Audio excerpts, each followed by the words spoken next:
Hi guys! Summer is almost over. Can you believe it? Before summer ends, I want to show you how I made these fun and summery berry bowls. A few of these sold over the summer at different markets I went to, and I have a couple left. If you want me to list them on my website for you to buy, please let me know in the comments, and also just check out my website. The link is in the description. The first step in making these was to wedge and weigh out the clay. If you use clay straight out of the bag, you don't have to wedge it much, if at all, but I made these out of reclaimed clay, so it needed wedging quite a lot. Reclaimed clay is basically just scraps or failed pots that haven't been fired. The clay then can be added to water and mixed and dried out to a workable consistency like I have right here. I really love clay's ability to be reclaimed. It cuts down on waste and gives me a redo if and when something goes amiss. I measured out about 2 pounds for the berry bowls themselves and about 1 pound for the plates underneath to catch any drips. Once I had them measured out, I wedged the clay again just to make sure it was all good to go before throwing it on the wheel. Air bubbles and inconsistent spots can ruin pieces, so I didn't want any of that. I threw these by first centering the clay.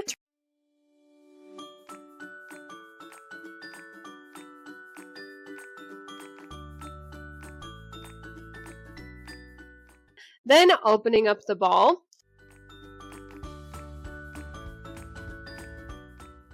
Smoothing out the bottom and then pulling up the walls. You may notice a small child in the background as I'm throwing these bowls. That is my 7-year-old daughter, and she likes to hang out in my studio with me. Usually she hand builds, but I recently bought a wheel for my kids to get to practice, aka play on, and so she was doing that this day. I don't know what I'm doing, Mom. I'm serious. I have no idea what I'm doing. You don't know what you're doing. Okay. Do you know what you're doing? Yes, I do know what I'm doing. Well, I don't know what I'm doing. I do know what I'm doing. And I have heck no idea what I'm doing. I love it when any of my kids come out to spend time with me in my studio, and that was a big reason I wanted a home studio, and a big reason why I love my home studio so much. Then some shaping and cleaning up any excess water, and it was good to go. How do you use one? How do you use it? Here, let me see. Look, see how I'm scraping against the bottom? Already done And then I hot. can turn it over. Yeah. It's for already done hot. Yeah. Well, I use it anyway. Why didn't you hand me it? Well, you said you wanted a tool, any tool, so I handed you that one.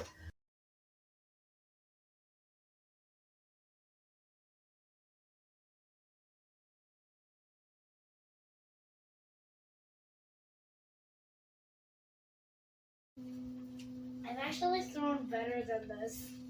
Not bothering today. Today is mess up day. Just having some fun, that's okay. Anyway, I did throw the bottoms on these pots on the thicker side so I could make the foot ring deeper to aid with all the berries draining, the water draining off the berries, and just because I think it looks good. So I threw several of these back to back as I find making batches of pots to be an efficient way to make things, and it's just fun to make several at a time. After getting these bowls all thrown, I threw the little drip plates. For these, I centered the clay, flattened it out, and then lifted up the edge to make a lip for the plate, cleaned it up a bit, and it was good to go too. From what I've seen in different classes and things, throwing plates tends to be thought of as an advanced skill, but honestly, I think it's easier. You just kind of smush it flat and then fix the edge. So, I don't know. These were pretty simple, and this clay was a little on the soft side, so it was even easier. After throwing all the pieces, they were looking pretty good. I let them dry to leather hard so they would be ready for trimming, got them wired off, and centered them back on the wheel, but upside down this time for trimming the bases.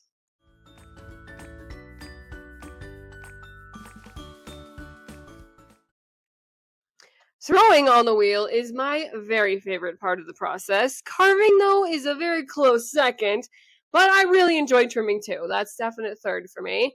It's so transformative for the pieces to go from unrefined to really shaped on the bottom.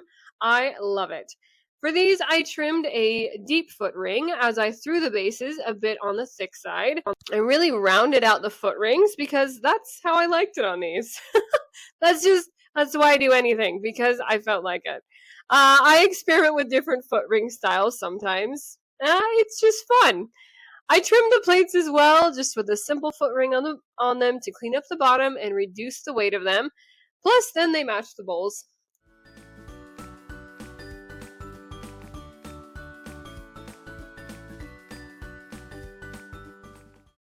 Then I smoothed out any little rim rough spots that cropped up when I was trimming them upside down, and I started in on adding holes and adding handles. And of course, I did these all a little differently. For some of the taller bowl shapes, I added oval handles, and for some, I didn't add handles at all. And then for the shorter bowls, I did something different again. So for the oval handles, I used a bigger hole punch tool to add 2 holes near each other, and then I cut it into an oval from there and smoothed it all out. For adding the holes all over the berry bowls, I made them all different. Of course, if you've seen any of my other videos, this is not a shock, as I like to make everything at least a little bit different from each other. This keeps things interesting for me as a maker, and I also enjoy watching customers at markets pick out just the right piece for themselves.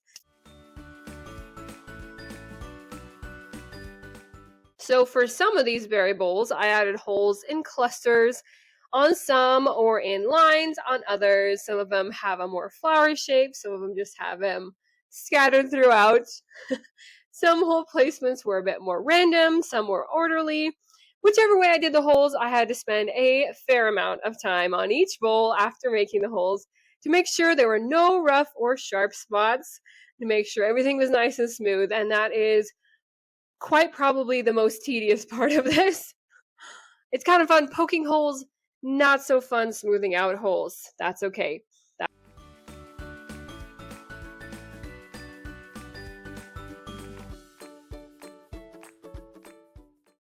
For the shorter bowls, I cut a curve into the opposite sides of the bowls to make the rim dip on the 2 sides, and then I cut a slit to make handles on the higher parts of the rim. Look at the video, it'll make more sense. It's hard to describe.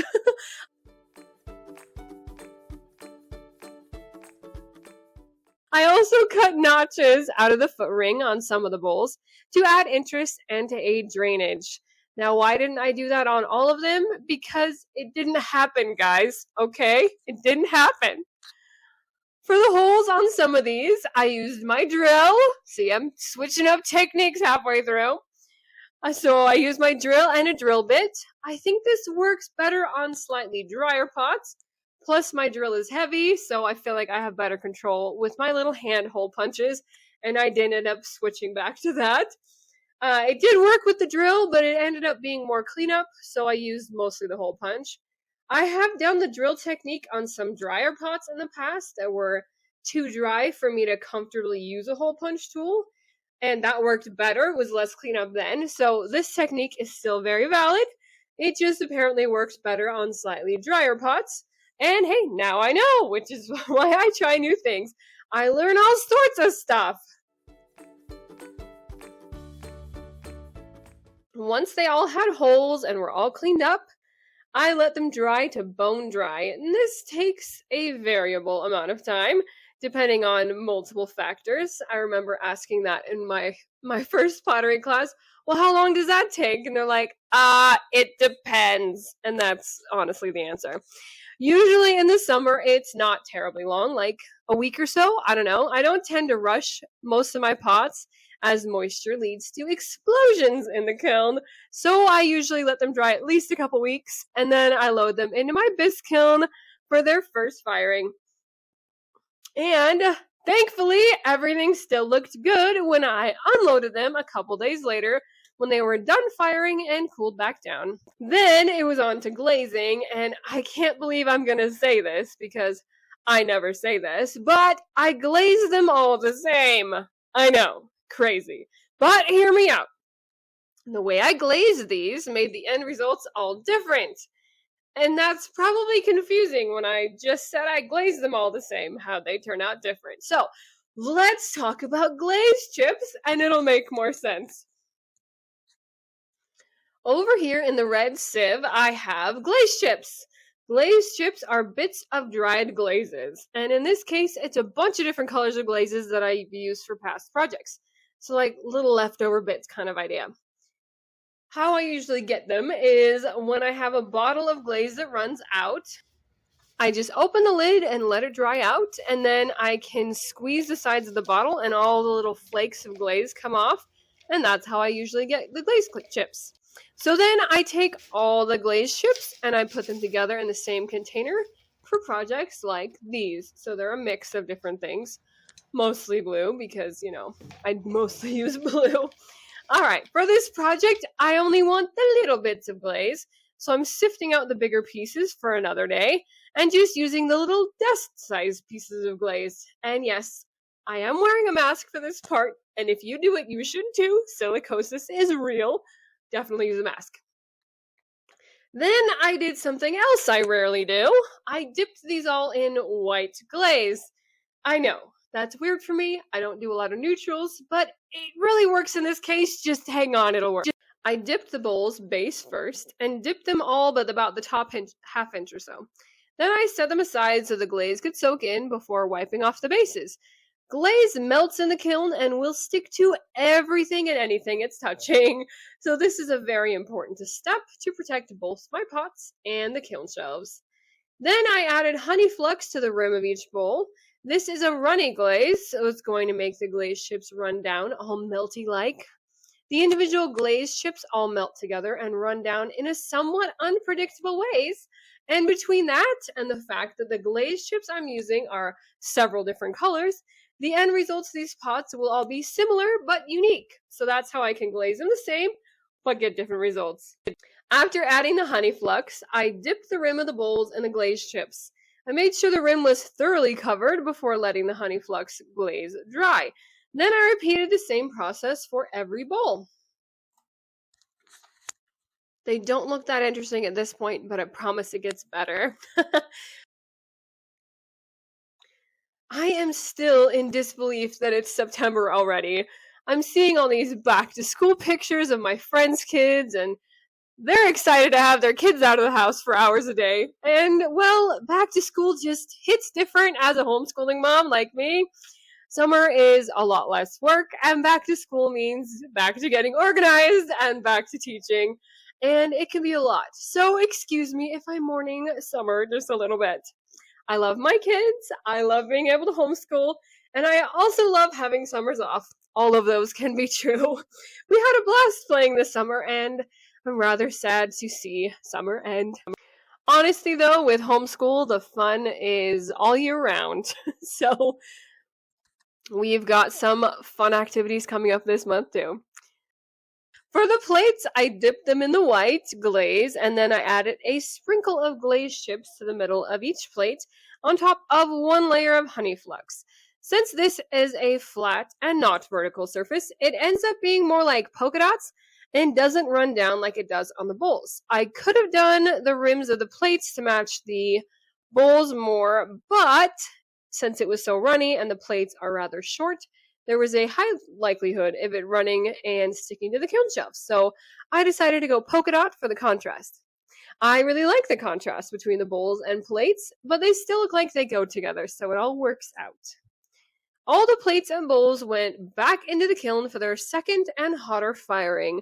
The bowls kind of look like those drinks with the salted rims. I don't know what kind of drink that has that, as I don't drink alcohol, but it looks like those drinks, whatever those are, with the salt on the rim. I don't know. Then after all that work and a few weeks, they're all done. I really like the variation and how the glaze chips melted. They all turned out a bit different, so it was a bit of a surprise for me. The plates remind me of Petri dishes, which is like a weird thing to say.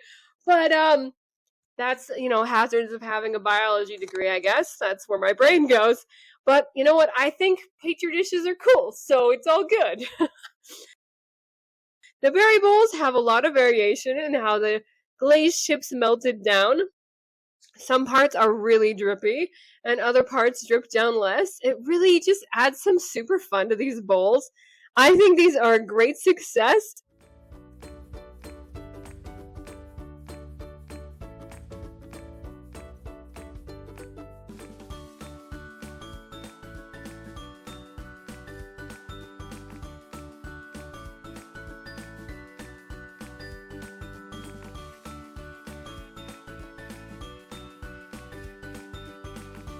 Let me know if you'd like to see the remaining ones added to my website.